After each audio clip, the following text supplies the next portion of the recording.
Sometime in mid-2019, a police contractor tapped a young college student from the University of Washington on the shoulder as she walked through a crowded market intersection.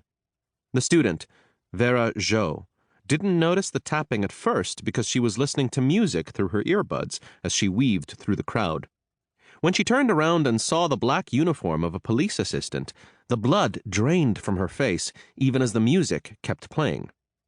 Speaking in Chinese, Vera's native language, the police officer motioned her into a nearby People's Convenience police station, one of more than 7,700 such surveillance hubs that now dot the region. On a monitor in the boxy gray building, she saw her face surrounded by a yellow square. On other screens, she saw pedestrians walking through the market, their faces surrounded by green squares. Beside the high-definition video still of her face, her personal data appeared in a black text box. It said that she was Hui, a member of a Chinese Muslim group that makes up around 1 million of the population of 15 million Muslims in northwest China. The alarm had gone off because she had walked beyond the parameters of the policing grid of her neighborhood confinement. As a former detainee in a re-education camp, she was not officially permitted to travel to other areas of town without explicit permission from both her neighborhood watch unit and the Public Security Bureau. The yellow square around her face on the screen indicated that she had once again been deemed a pre-criminal by the digital enclosure system that held Muslims in place. Vera said that at that moment she felt as though she could hardly breathe.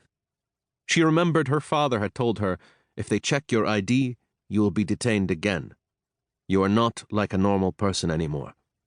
You are now one of those people." Vera was in Kuitun, a small city of around 285,000 in Tacheng Prefecture, an area that surrounds the wealthy oil city of Karamai and forms the Chinese border with Kazakhstan.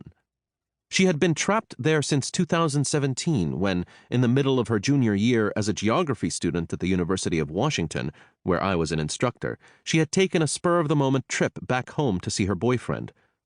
Her ordeal began after a night at a movie theater in the regional capital Urumqi, a city of 3.5 million, several hours from her home, when her boyfriend received a call asking him to come to a local police station. At the station, the police told him they needed to question his girlfriend. They said they had discovered some suspicious activity in Vera's internet usage. She had used a virtual private network, or VPN, in order to access illegal websites, such as her university Gmail account. This, they told her later, was a sign of religious extremism. It took some time for what was happening to dawn on Vera. Perhaps since her boyfriend was a non-Muslim from the majority Han group and they did not want him to make a scene, at first the police were quite indirect about what would happen next. They just told her she had to wait in the station. When she asked if she was under arrest, they refused to respond. "Just have a seat," they told her. By this time she was quite frightened, so she called her father back in her hometown and told him what was happening.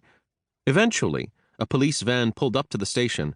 4 officers piled out, 3 of them middle-aged and 1 just a teenager, around the same age as Vera.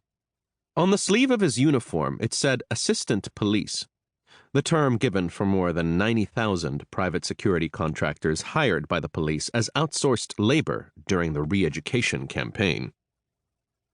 When the officers said they needed to take Vera back to Kuitun to question her, her boyfriend asked quickly if he could drive her back. Maintaining Han-to-Han decorum, the officers said politely that they would need to follow procedures and take her in the van, but that he could follow behind in his car if he liked.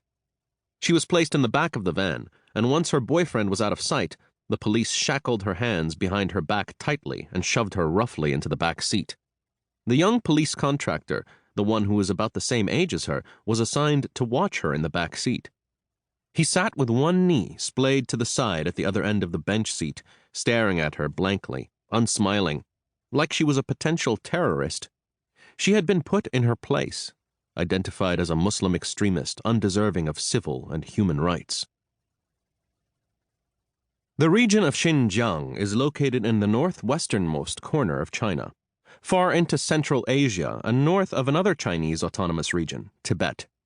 Xinjiang is about the size of Alaska and borders 8 nations, from India to Mongolia. Several groups of Central Asian people are indigenous to the region, the largest of which are the Uyghurs, a Turkic Muslim minority of around 12 million, followed by 1.5 million Kazakhs, 200,000 Kyrgyz, and 15,000 Uzbeks. Han Chinese number about 9 million. In fact, Xinjiang, which simply means New Frontier in Chinese, is officially the Xinjiang Uyghur Autonomous Region, an administrative distinction established by the Chinese state that implied a measure of self-rule for Uyghurs. The Uyghurs have practiced small-scale irrigated farming for centuries in the desert oases of Central Asia, and with the exception of several periods over the past 2,000 years, have ruled themselves autonomously along the trade routes of the old Silk Road. In 1755, the Qing dynasty, led by a Manchu government, invaded parts of the region. They made it a tenuously controlled provincial-level territory in 1884, establishing military outposts in key urban areas. At the founding of the People's Republic of China in 1949, the population of Han-identified inhabitants of the region was around 6%, with Uyghurs comprising roughly 80% of the population, and nearly all of the population in their ancestral homelands in the southern part of the region.